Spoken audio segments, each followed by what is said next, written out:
वर्धमान नगर में रूपसेन नाम का राजा राज करता था। एक दिन उसके यहाँ वीरवर नाम का एक राजपूत नौकरी के लिए आया। राजा ने उससे पूछा कि उसे खर्च के लिए क्या चाहिए, तो उसने जवाब दिया, 1000 तोले सोना। सुनकर सबको बड़ा आश्चर्य हुआ। राजा ने पूछा, तुम्हारे साथ कौन कौन है? उसने जवाब दिया, मेरी स्त्री, बेटा और बेटी। राजा को और भी अचंभा हुआ। आखिर 4 जने इतने धन का क्या करेंगे? फिर भी उसने उसकी बात मान ली। उस दिन से वीरवर रोज 1000 तोले सोना भंडारी से लेकर अपने घर आता।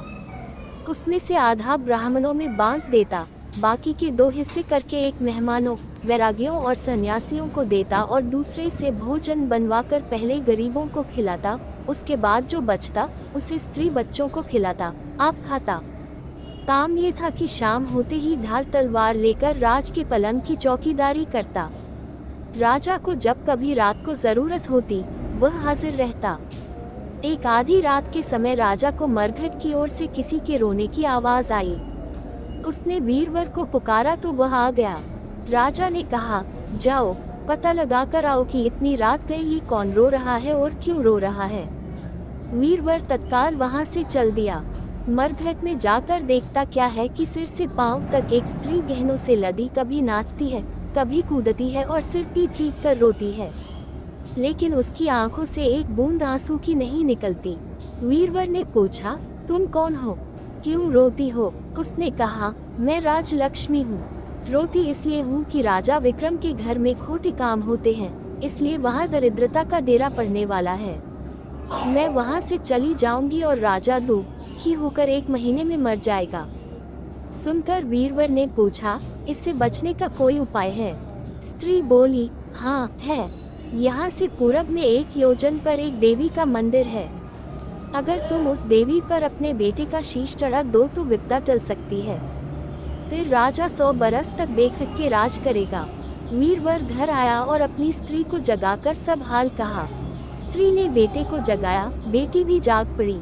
जब बालक ने बात सुनी तो वह खुश होकर बोला, आप मेरा शीश काटकर जरूर चढ़ा दें। एक तो आपकी आज्ञा, दूसरे स्वामी का काम, तीसरे ये देव देवता पर चढ़े, इससे बढ़कर बात और क्या होगी। आप जल्दी करें। वीरवर ने अपनी स्त्री से कहा, अब तुम बताओ।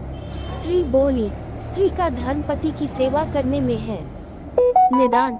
चारों जने देवी के मंदिर में पहुँचे। वीरवर ने हाथ जोड़कर कहा, हे देवी, मैं अपने बेटे की बलि देता हूँ। मेरे राजा की 100 बरस की उम्र हो। इतना कहकर उसने इतने जोर से खांडा मारा कि लड़के का शीश धड़ से अलग हो गया। भाई का ये हाल देखकर बहन ने भी खांडे से अपना सिर अलग कर डाला। बेटा बेटी चले गए तो दुखी माँ ने भी उन्हीं का रास्ता पकड़ा और अपनी गर्दन काट दी। वीरवर ने सोचा कि घर में कोई नहीं रहा तो मैं ही जीकर क्या करूँगा। उसने भी अपना सिर काट डाला। राजा को जब यह मालूम हुआ तो वह वहां आया। उसे बड़ा दुख हुआ कि उसके लिए 4 प्राणियों की जान चली गई। वह सोचने लगा कि ऐसा राज करने से धिक्कार है। ये सोच उसने तलवार उठा ली और जैसे ही अपना सिर काटने को हुआ कि देवी ने प्रकट होकर उसका हाथ पकड़ लिया। बोली, राजन, मैं तेरे साहस से प्रसन्न हूँ। तू जो वर मांगेगा सो दूंगी। राजा ने कहा, देवी, तुम प्रसन्न हो तो इन 4 को जिला दो। देवी ने अमृत छिड़ककर उन 4 को फिर से जिला दिया। इतना कहकर बेताल बोला, राजा बताओ, सबसे ज्यादा पुण्य किसका हुआ? राजा बोला, राजा का। बेताल ने पूछा, क्यों? राजा ने कहा, इसलिए कि स्वामी के लिए चाकर का प्राण देना धर्म है, लेकिन चाकर के लिए राजा का राजपाट को छोड़ जान को तिनके के समान समझकर देने को तैयार हो जाना बहुत बड़ी बात है। ये सुन बेताल गायब हो गया और पेड़ पर जा लटका।